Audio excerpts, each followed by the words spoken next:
लोगों को परजीवी मत बनाइए। सुप्रीम कोर्ट की इस बात को शायद मुख्यमंत्री नीतीश कुमार ने सलीके से समझा है और बिहार बजट को मुफ्त की रेवड़ी वाली राजनीति से परहेज रखा है। दूसरी तरफ तेजस्वी यादव की राजनीति फ्री बीच के वादों के साथ आगे बढ़ रही है। ऐसे में नीतीश कुमार ने अपने संकल्प से सियासत में नई लकीर खींचने की कवायद की है।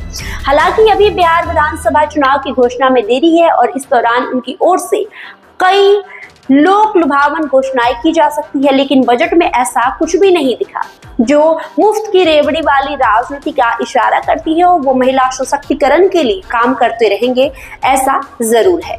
मुख्यमंत्री नीतीश कुमार पहले भी फ्री बीज की राजनीति से परहेज करते रहे।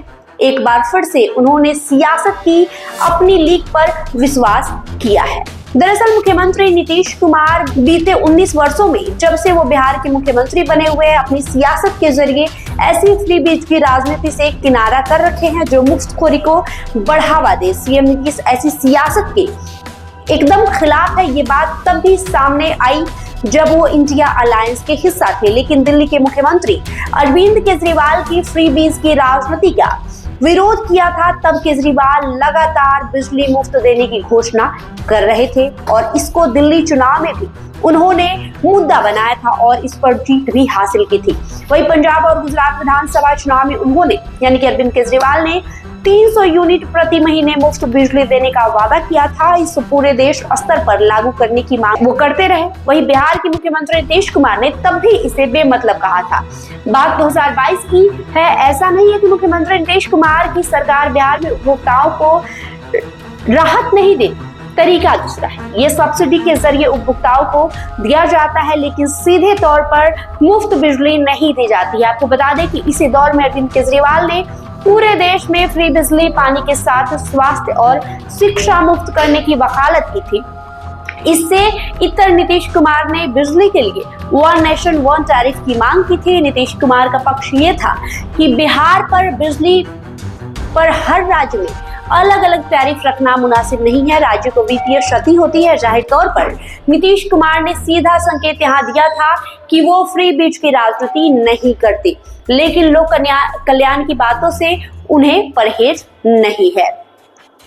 वही अगर आज दिल्ली, पंजाब, महाराष्ट्र, मध्य प्रदेश, झारखंड और तेलंगाना, कर्नाटक और हिमाचल प्रदेश जैसे राज्यों में मुफ्त फ्री योजनाओं के आसरे सरकार बनी है, ऐसे में नीतीश कुमार ने सुप्रीम कोर्ट की उस बात में हाँ में हाँ मिलाया है। दरअसल विभिन्न मुफ्त की रेवड़ियों पर सुप्रीम कोर्ट में दायर की गई याचिकाओं पर सर्वोच्च अदालत ने टिप्पणी की थी और कहा था कि लोगों को परजीवी मत बनाइए। बीते 12 फरवरी को जस्टिस BR गवई ने कहा कि दुर्भाग्य की बात है कि मुफ्त में मिलने वाली चीजों के कारण लोग काम करने से बचने लगे हैं। उन्हें मुफ्त में राशन मिल रहा है, उन्हें बिना कुछ काम किए ही पैसे मिल रहे हैं। राष्ट्र के विकास में योगदान देकर उन्हें मुख्य धारा के समाज का हिस्सा बनाने के बजाय क्या हम परजीवियों का एक वर्ग नहीं बना रहे हैं? दुर्भाग्य से इन मुफ्त सुविधाओं की वजह से जो चुनाव के ठीक पहले घोषित की जाती है, कोई लड़की, कोई लाडली बहना, कोई दूसरी योजना, इस वजह से लोग काम करने को तैयार नहीं है। उन्हें मुफ्त राशन मिल रहा है, उन्हें बिना काम किए कुछ राशि मिल रही है। क्या उन्हें मुख्यधारा के समाज का हिस्सा बनाना बेहतर नहीं होगा? उन्हें राष्ट्र के विकास में योगदान करने की अनुमति दी जानी चाहिए। वहीं सुप्रीम कोर्ट की पीठ ने कहा कि हम लोगों के प्रति आपकी सद्भावना को समझ है, लेकिन क्या ये बेहतर नहीं होगा कि उन्हें सोसाइटी की मेन स्ट्रीम का हिस्सा बनाया जाए और देश के विकास में हिस्सा लेने का मौका दिया जाए? न्यायमूर्ति BR गवई और न्यायमूर्ति ऑगस्टिन जॉर्ज मसीह की पीठ ने बेघर व्यक्तियों के लिए आश्रय के अधिकार से संबंधित एक मामले की सुनवाई करते हुए ये तमाम बातें कही थी। वही जाहिर है कि सुप्रीम कोर्ट भी इस फ्री बीज कल्चर के दुष्प्रभाव को भांप रहा है और आने वाले समय में देश की अर्थव्यवस्था और कार्यशील जनसंख्या की क्षति को लेकर कोर्ट चिंतित है। बिहार में भी तेजस्वी यादव ने महिलाओं के लिए माई बहिन मान योजना के तहत माताओं बहनों को 2500 रुपए प्रति माह देने, वृद्धजन और विकलांगजन पेंशन को प्रति माह 1500 रुपए किए जाने, रियायती दरों में गैस सिलेंडर, स्मार्ट मीटर का दुष्चक्र बंद करने और प्रति माह 200 यूनिट बिजली निःशुल्क देने जैसे वादे किए हैं। अब जाहिर है कि मुख्यमंत्री नीतीश कुमार पर भी इसका दबाव है, लेकिन नीतीश कुमार की अपनी सियासत है और अपनी रास्ता भी। दरअसल मुख्यमंत्री नीतीश कुमार विभिन्न वर्गों के सशक्तिकरण में अधिक विश्वास करते हैं। इसका उदाहरण उन्होंने समय समय पर दिया भी है। वहीं बिहार की पंचायतों में महिलाओं को 50% आरक्षण देकर उन्होंने क्रांतिकारी कदम उठाया, जो महिला सशक्तिकरण की दिशा में माले की पत्थर साबित हुआ है। इसी प्रकार 2016 में उन्होंने शराबबंदी जैसा बड़ा फैसला लिया, जो कि राजस्व का नुकसान होते हुए भी प्रदेश में एक नई खामोश क्रांति की शुरुआत हुई, जिसने महिलाओं के जीवन में बड़ा बदलाव लाया।